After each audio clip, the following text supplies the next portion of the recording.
Tapes of Trepidation presents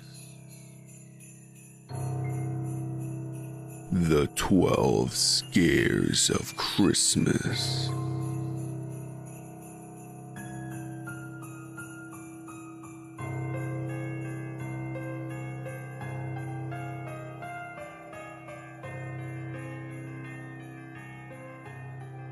Day 6. The Killing Fields. Written by Tewahway. With guest narration by Fayden.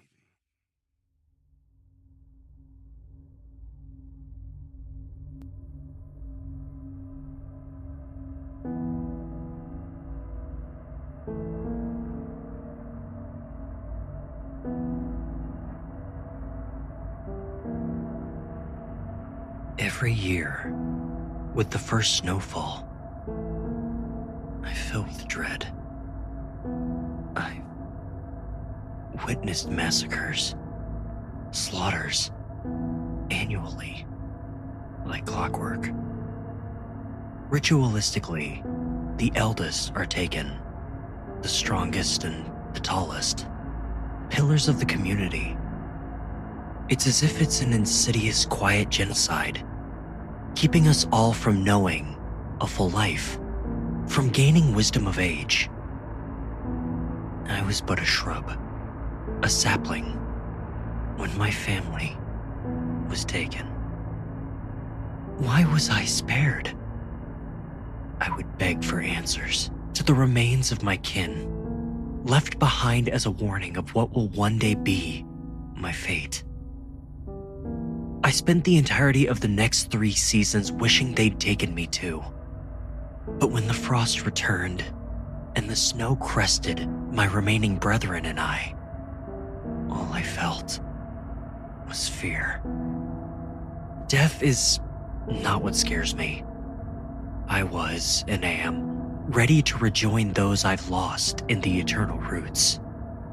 What scares me is what they'll do to me before my end. Whispers on needles from faraway leaves tell of horrific acts of desecration, being intentionally dried and desiccated to fuel fires for the pleasure of the harvesters. In some cases, mulched into a pulp to be reformed into twisted and distorted versions of ourselves. To what end, I've not heard. These are only a few of the horrors of the harvesters. It is now my 10th year. I stand proud and strong, a paragon to my species, always trying to instill hope in the saplings, to create a backbone of faith in the eternal roots. I only wish I truly believed in it myself. I know now I live on borrowed time. The chill has taken the air, and the first flakes of snow now remain on the ground. I see the bright lights approaching from the distance, splitting the dark winter's evening. The harvesters have come. I wish I could steel myself, be brave and stoic. I won't panic or let my fear be known. I refuse to let the saplings see what I have every year. But in truth, I'm terrified. The pod that the harvesters emerge from remains blasting its bright, sterile lights on me. I hear the cacophonous, chilling revving of their engines of destruction. My bark crawls. This one's been a long time coming. Best of the bunch.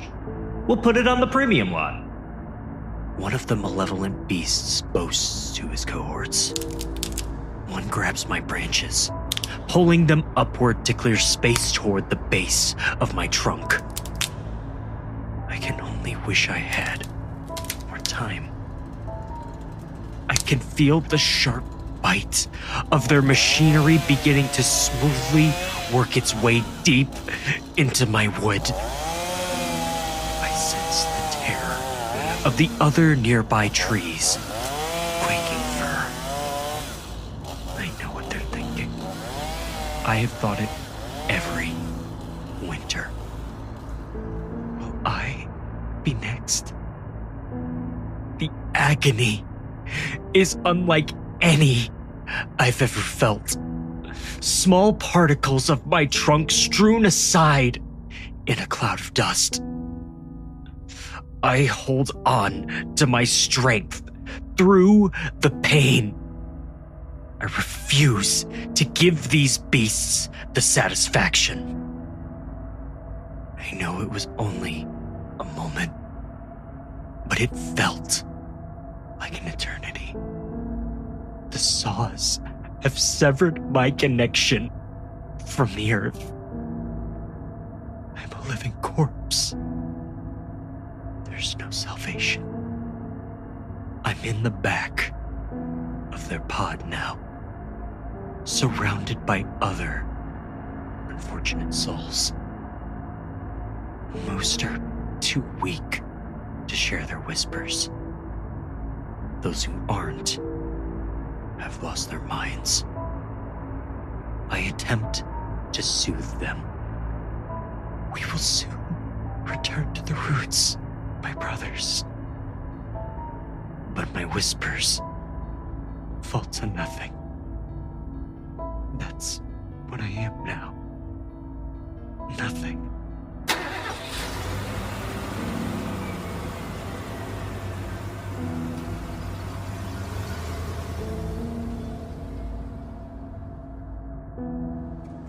We arrive at an even more disturbing sight. Worse than anything I've witnessed in my tortured life. A field of dying, severed souls, like myself, propped up and bound in strange nets. Dozens of harvesters wander around, inspecting, touching, sniffing. It's repulsive. Is this what fate has in store? My kin to be a museum? To be poked and prodded, violated in unnatural ways by these animals? I envy my kin who've lost their minds. They are at peace already, in soul, with the eternal roots. I alone live to bear this spirit-crushing burden. I'd hold it all to ensure my brethren never need to know. Before I know it, I'm hoisted into another pod. More harvesters flock around me. Some are saplings, hell-bent on touching me. With every passing second, I feel myself losing strength. My trunk is drying. With every one of their caresses, I shed more needles. They're green and healthy still, but they are worthless to me. They've been tainted, corrupted by them.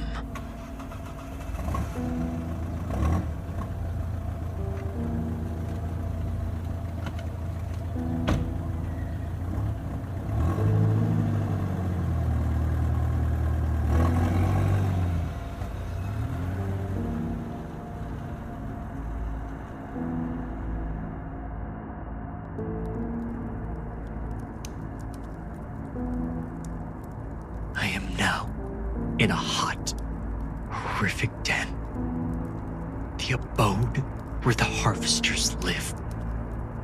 I see disfigured, perverted, and warped remnants of trees all over, shaped to be decorative, shaped to be functional, shaped for them to enjoy. How could the eternal roots allow this? How long has it been like this? How could such a twisted world be true? All the questions flood my mind. Perhaps we truly live in a world without a soul. They set me in a spiked basin, impaling up my trunk to hold me upright. These sadists know no bounds. They fill the basin with water. No! Just let me die.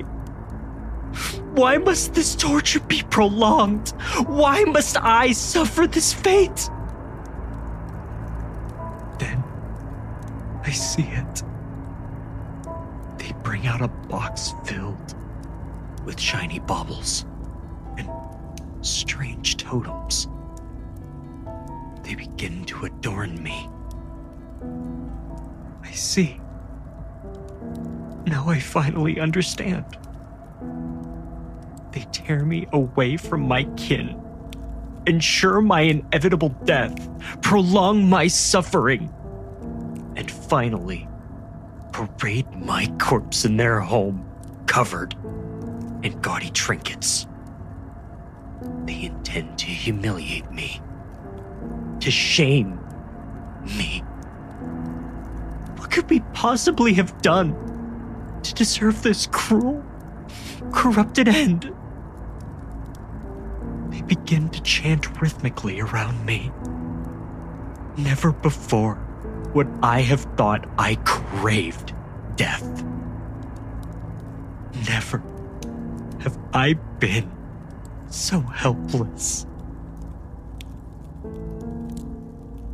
I've sat for many days in this hot, unnatural abode, being humiliated and objectified at every moment.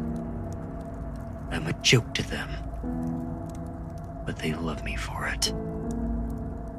Their sinister enjoyment of my disfigured form is further exacerbated by the fire, mere meters away from me. I hear the cracks and the snaps of the last bit of life leaving the wood. These could have been my friends, my family. Sap runs down my trunk as a small harvester sapling adds more water to my basin, touching her warm hand against my stalk. Leave me be, little one. For if there's anything sacred in this world, I must die. She stands and attempts to wrap her fleshy, twisty branches around my core, knocking off several of the low-hanging trinkets. I love you, Christmas tree. If I had the strength to shudder, I would. But I feel. I hardly feel at all. Apathy has begun to consume me. Perhaps I have been broken. Perhaps they are the masters now. A day has come that the family appears to intend to spend entirely around me. Their presence is disturbingly comforting. They tear apart boxes. My brothers, wrapped in paper.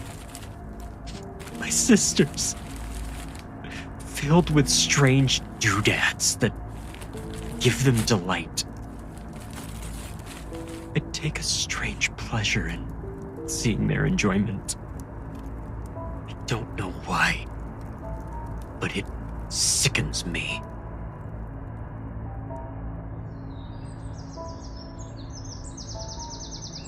Why? Why have the masters forsaken me? Did I not do as they needed? Did I not do as they pleased? As my strength waned, my efforts to please them grew. I could still be adorned. I could still be smelled. I'll work harder to retain my needles. I lay here on my side, a small distance from their home. They can see me. I know they can. Bring me back, masters. Bring me home. Like a harbinger of the end, I see a big pod. It's coming for me.